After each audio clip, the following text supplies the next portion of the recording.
Assalamualaikum warahmatullahi wabarakatuh. Hari ini adalah pertemuan pertama pada mata pelajaran pendidikan kewarganegaraan. Hari ini kita akan membahas bab pertama, yaitu nilai-nilai Pancasila dalam praktik penyelenggaraan pemerintahan negara. Untuk pertemuan pertama, kita akan membahas bagian A, yaitu sistem pembagian kekuasaan negara Republik Indonesia. A. Sistem pembagian kekuasaan negara Republik Indonesia. Yang pertama, macam-macam kekuasaan negara. Sebelum kita membahas tentang macam-macam kekuasaan, ada baiknya kita mengetahui dulu pengertian dari kekuasaan. Kekuasaan dapat diartikan sebagai kemampuan seseorang untuk mempengaruhi orang lain supaya melakukan tindakan-tindakan yang dikehendaki atau diperintahkannya. Artinya, kekuasaan itu adalah kemampuan untuk mempengaruhi orang lain. Kita berikan sebuah contoh.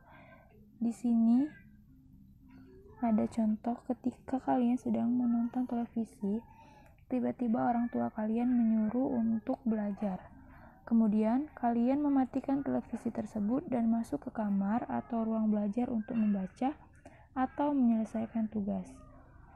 Di sini maksudnya orang tua mempunyai kekuasaan terhadap anaknya, sehingga saat orang tua kalian memberikan perintah, kalian langsung terpengaruh dan melakukan tindakan yang diperintahkan orang tua kalian tersebut. Contoh lainnya dalam kehidupan sekolah. Kalian datang ke sekolah tidak boleh terlambat. Apabila terlambat, tentu saja akan mendapatkan teguran dari guru. Maksudnya di sini, guru mempunyai kekuasaan dalam mendidik peserta didik. Sehingga apabila kalian melanggar, maka guru mempunyai kekuasaan untuk memberikan teguran maupun sanksi kepada kalian.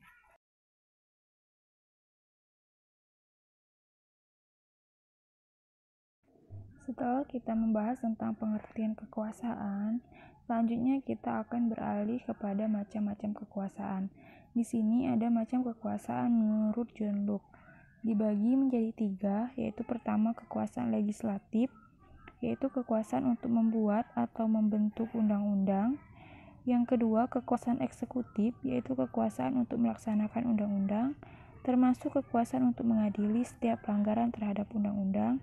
Dan yang terakhir, kekuasaan federatif, yaitu kekuasaan untuk melaksanakan hubungan luar negeri. Selain John Locke, ada tokoh lain yang berpendapat tentang kekuasaan negara, yaitu Montesquieu. Montesquieu juga membagi kekuasaan menjadi 3. Yang pertama, kekuasaan legislatif, yaitu kekuasaan untuk membuat atau membentuk undang-undang. Yang kedua, kekuasaan eksekutif, yaitu kekuasaan untuk melaksanakan undang-undang. Dan yang ketiga, kekuasaan yudikatif, yaitu kekuasaan untuk mempertahankan undang-undang, termasuk kekuasaan untuk mengadili setiap pelanggaran terhadap undang-undang. Teori Montesquieu ini dinamakan dengan trias politica.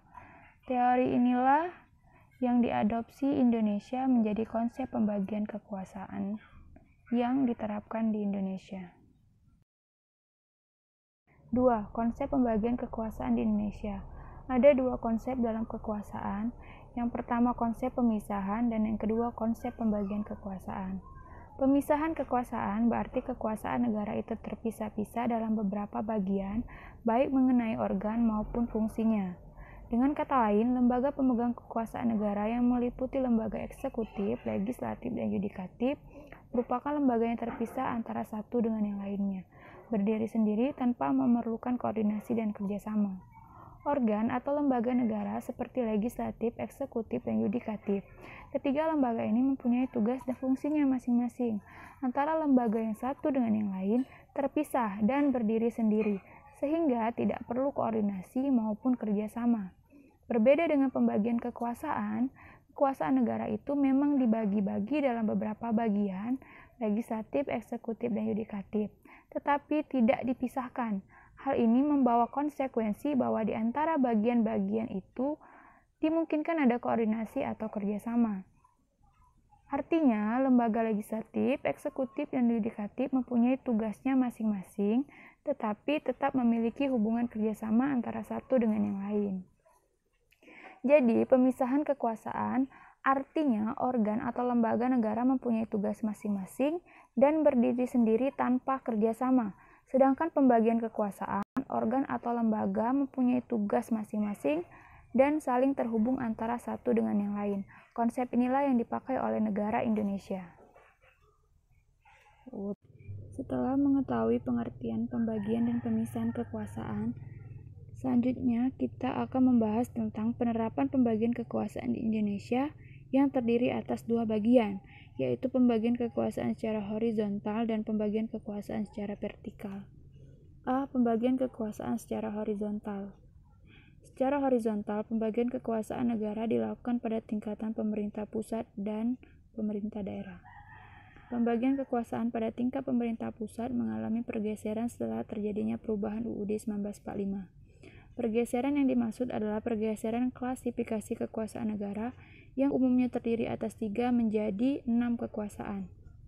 Yang pertama, kekuasaan konstitutif, yaitu kekuasaan untuk mengubah dan menetapkan undang-undang dasar. Kekuasaan ini dijalankan oleh Majelis Permusyawaratan Rakyat, sebagaimana ditegaskan dalam pasal 3 ayat 1. Yang kedua, kekuasaan eksekutif, yaitu kekuasaan untuk menjalankan undang-undang dan penyelenggaraan pemerintah negara. Kekuasaan ini dijalankan oleh Presiden sebagaimana ditegaskan dalam pasal 4 ayat 1 Undang-Undang Negara Republik Indonesia tahun 1945. 3. Kekuasaan legislatif, yaitu kekuasaan untuk membentuk undang-undang. Kekuasaan ini dipegang oleh DPR dan ditegaskan dalam pasal 20 ayat 1. 4.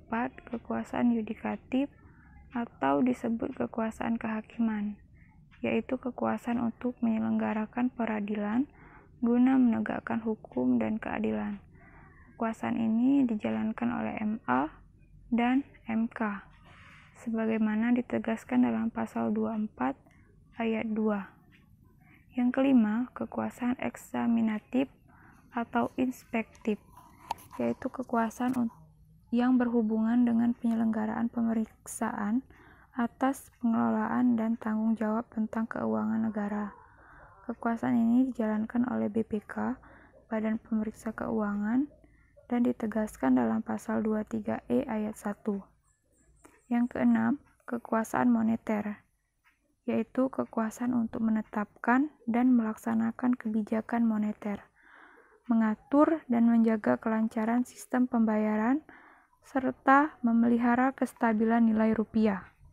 Kekuasaan ini dijalankan oleh BI, Bank Indonesia, selaku Bank Sentral di Indonesia, sebagaimana ditegaskan dalam pasal 23D Undang-Undang Dasar Negara Republik Indonesia tahun 1945. B. Pembagian kekuasaan secara vertikal.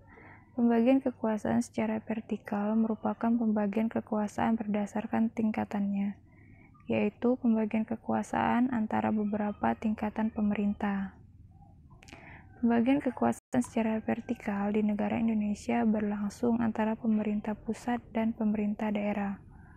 Pemerintah daerah dibagi atas pemerintah provinsi dan di bawahnya yaitu pemerintah kabupaten atau kota. Pada pemerintah daerah berlangsung pula pembagian kekuasaan secara vertikal yang ditentukan oleh pemerintah pusat. Hubungan antara pemerintah provinsi dan pemerintah kabupaten atau kota terjalin dengan koordinasi, pembinaan, dan pengawasan oleh pemerintahan pusat dalam bidang administrasi dan kewilayahan.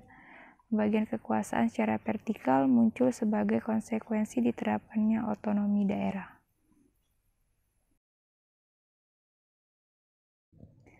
Baiklah, itulah penjelasan dari materi sistem pembagian kekuasaan negara Republik Indonesia. Apabila anak-anak merasa kurang jelas, silakan ditanyakan. Apabila sudah jelas, silakan tulis di obrolan chat grup apa saja yang kalian ketahui tentang materi yang Ibu sampaikan tadi. Terima kasih. Wassalamualaikum warahmatullahi wabarakatuh.